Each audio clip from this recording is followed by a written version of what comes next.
आज हम चर्चा कर रहे हैं भगवान किधर मिलेंगे। जितने धार्मिक लोग हैं, आस्तिक श्रद्धालु सात्विक लोग हैं, ईश्वरीय सत्ता को मानने वाले लोग हैं, सभी के मन में कहीं ना कहीं ये रहता है कि हमें भी भगवत दर्शन हो जाए, भगवान हैं तो भगवान दिख जाएं, भगवान कैसे हैं। पर भगवान बहुत कम लोगों को ही दिखते हैं, तो कहाँ भगवान दिखेंगे, कहाँ जाएं।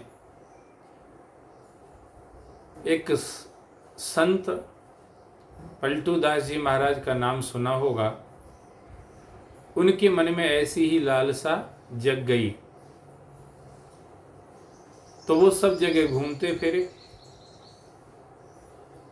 सब तीर्थों में गए, सब धामों में गए, पुरियों में गए, और जो कुछ कर सकते थे सब कुछ किया। जैसे हम लोग करते हैं, तीर्थ करते हैं, व्रत करते हैं, दान करते हैं, धर्म करते हैं, नियम संयम सदाचार का पालन करते हैं, परमार्थ परोपकार करते हैं,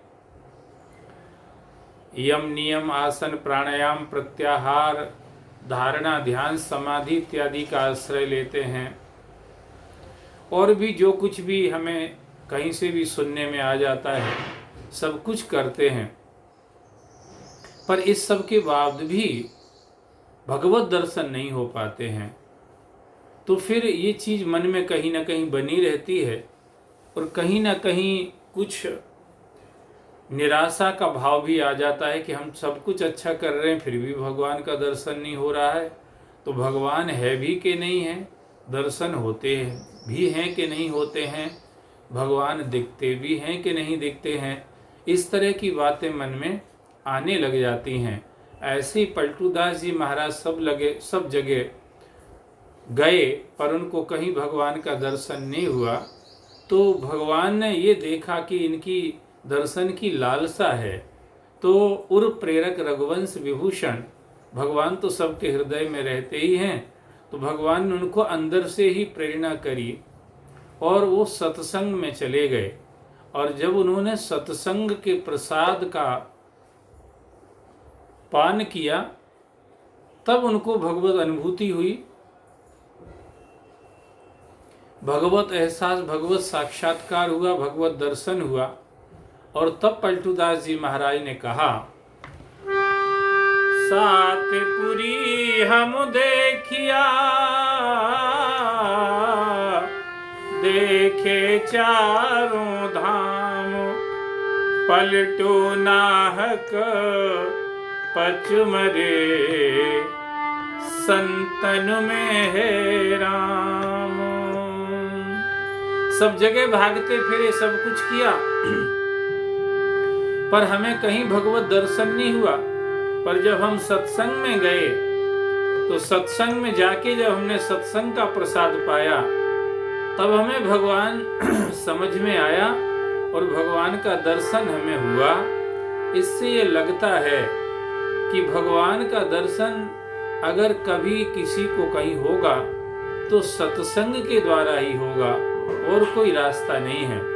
मीरा जी के मन में भगवत दर्शन की लालसा हुई तो वृंदावन चली गई, और वृंदावन की गलियों में मीरा जी घूम करके कहती हैं,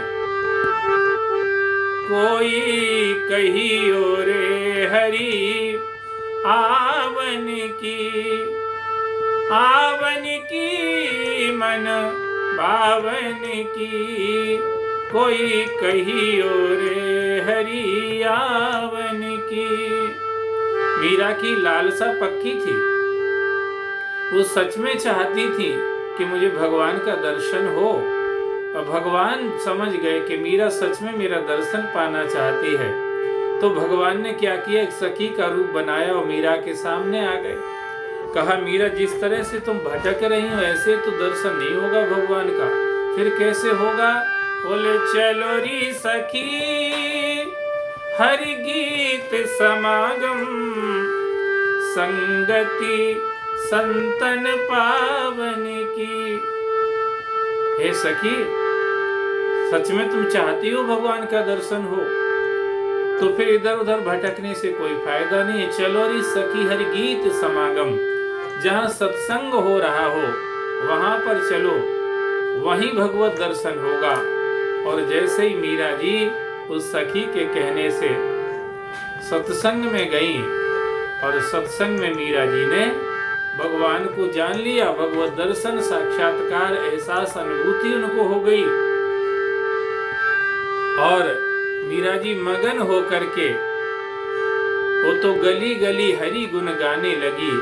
ऐसी जो मीरा की स्थिति हुई, मीरा रानी दीवानी कहाने लगी। ये है सत्संग का प्रसाद। इससे ऐसा लगता है भगवत दर्शन के लिए बहुत कुछ माथापच्ची और तरह तरह की मारामारी करने की जरूरत नहीं है। जो सच में भगवत दर्शन चाहता है उसको सिर्फ सत्संग का ही सेवन करना चाहिए। आज यहीं पर विश्राम। सभी को राम राम।